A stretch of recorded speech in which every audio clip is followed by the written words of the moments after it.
प्राचीन इतिहास चैनल में आप सभी का स्वागत है। ज्ञानवर्धक कहानी सच्चा हीरा।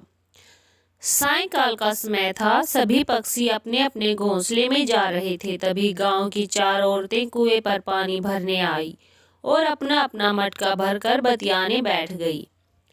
इस पर पहली औरत बोली, अरे भगवान जैसे मेरा लड़का सबको दे। उसका कंठ इतना सुरीला है कि सब उसकी आवाज सुनकर मुग्ध हो जाते हैं। इस पर दूसरी औरत बोली कि मेरा लड़का इतना बलवान है कि सब उसे आज के युग का भीम कहते हैं। इस पर तीसरी औरत कहाँ चुप रहती, वह बोली, अरे मेरा लड़का एक बार जो पढ़ लेता है वह उसको उसी समय कंठस्थ हो जाता है। इस पर सब बात सुनकर चौथी औरत कुछ नहीं बोली। तो इतने में दूसरी औरत ने कहा, अरे बहन आपका भी तो लड़का है नाइक, आप उसके बारे में कुछ नहीं बोलना चाहती हो। इस पर से उसने कहा, मैं क्या कहूँ, वह ना तो बलवान है और ना ही अच्छा गाता है।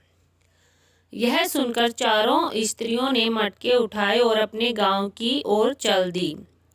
तभी कानों में कुछ सुरीला सा स्वर सुनाई दिया। पहली स्त्री ने कहा, देखा मेरा पुत्र आ रहा है, वह कितना सुरीला गान गा रहा है। पर उसने अपनी माँ को नहीं देखा और उसके सामने से निकल गया। अब दूर जाने पर एक बलवान लड़का वहां से गुजरा। उस पर दूसरी औरत ने कहा, देखो मेरा बलिष्ठ पुत्र आ रहा है। पर उसने भी अपनी माँ को नहीं देखा और सामने से निकल गया। तभी दूर जाकर मंत्रों की ध्वनि उसके कानों में पड़ी। तभी तीसरी औरत ने कहा, देखो मेरा बुद्धिमान पुत्र आ रहा है। पर वह भी श्लोक कहते हुए वहां से उन दोनों की भांति निकल गया। तभी वहां से एक और लड़का निकला। वह उस चौथी स्त्री का पुत्र था। वह अपनी माता के पास आया और माता के सर पर से पानी का घड़ा ले लिया और गांव की ओर निकल पड़ा। यह देख तीनों स्त्रियां चकित रह गई, मानो उनको सांप सूंघ गया हो। वे तीनों उसको आश्चर्य से देखने लगी। तभी वहां पर बैठी एक वृद्ध महिला ने कहा, देखो इसको कहते हैं सच्चा हीरा। सबसे पहला और सबसे बड़ा ज्ञान संस्कार होता है, जो किसी और से नहीं बल्कि स्वयं हमारे माता पिता से प्राप्त होता है। फिर भले ही हमारे माता पिता शिक्षित हों या ना हों, यह ज्ञान उनके अलावा दुनिया का कोई भी व्यक्ति नहीं दे सकता। जेल से खेत खोद डाला। एक कहानी। एक बार एक मारवाड़ी ने जेल में बंद अपने बेटे को पत्र लिखा, बेटा मुझे खेतों में आलू बोने हैं, लेकिन मैं बूढ़ा हो गया हूँ, इसलिए खेतों में खुदाई नहीं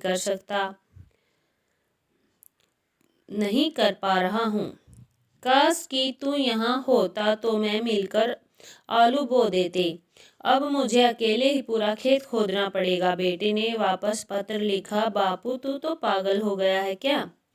तू खेत मत खोदना, वहाँ मैंने हथियार छुपा रखे हैं। अगर तूने खेत खोद दिया तो मैं बर्बाद हो जाऊंगा। लेटर भेजते ही दूसरे दिन कई पुलिस वाले उस किसान के खेत पर गए और हथियार ढूंढने के लिए पूरा खेत खोद डाला, लेकिन वहां उन्हें एक भी हथियार नहीं मिला। बेटे ने दोबारा पत्र लिखा कि बापू मैं जेल से तुम्हारी इतनी ही मदद कर सकता हूँ। मेरी तो पूरी दुनिया ही तुमसे है माँ। मेरी माँ की सिर्फ एक ही आंख थी, इसलिए मैं उनसे बेहद नफरत करता था। वो तो फुटपाथ पर एक छोटी सी दुकान चलाती थी। उनके साथ होने पर मुझे शर्मिंदगी महसूस होती थी। एक बार वो मेरे स्कूल आई तो मैं फिर से बहुत शर्मिंदा हुआ। वो मेरे साथ ऐसा कैसे कर सकती है? अगले दिन स्कूल में सबने मेरा बहुत मजाक उड़ाया। मैं चाहता था कि मेरी माँ इस दुनिया से गायब हो जाए। मैंने उनसे कहा, माँ तुम्हारी दूसरी आंख क्यों नहीं है? तुम्हारी वजह से हर कोई मेरा मजाक उड़ाता है। तुम मर क्यों नहीं जाती? माँ ने कुछ नहीं कहा, पर मैंने उसी पल तय कर लिया कि बड़ा होकर सफल आदमी बनूंगा, ताकि मुझे अपनी एक आंख वाली माँ और इस गरीबी से छुटकारा मिल जाए। उसके बाद मैंने मेहनत से पढ़ाई की, माँ को छोड़कर बड़े शहर आ गया। यूनिवर्सिटी की डिग्री ली, शादी की, अपना घर खरीदा, बच्चे हुए और मैं सफल व्यक्ति बन गया। मुझे अपना नया जीवन इसलिए भी पसंद था क्योंकि यहाँ माँ से जुड़ी कोई भी याद नहीं थी। मेरी खुशियाँ दिन ब दिन बड़ी हो रही थी। तभी अचानक मैंने कुछ ऐसा देखा जिसकी कल्पना भी नहीं की थी।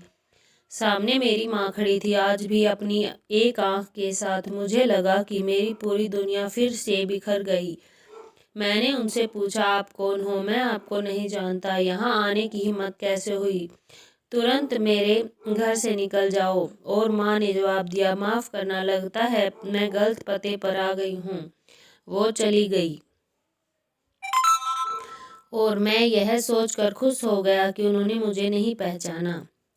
एक दिन स्कूल यूनिवर्सिटी की चिट्ठी मेरे घर पहुंची और मैं अपने पुराने शहर पहुंच गया। पता नहीं मन में क्या आया कि मैं पुराने घर चला गया। वहाँ माँ जमीन पर मर्द पड़ी थी। मेरे आँख से एक बूंद आंसू तक नहीं गिरी। उसके हाथ में कागज़ का टुकड़ा था।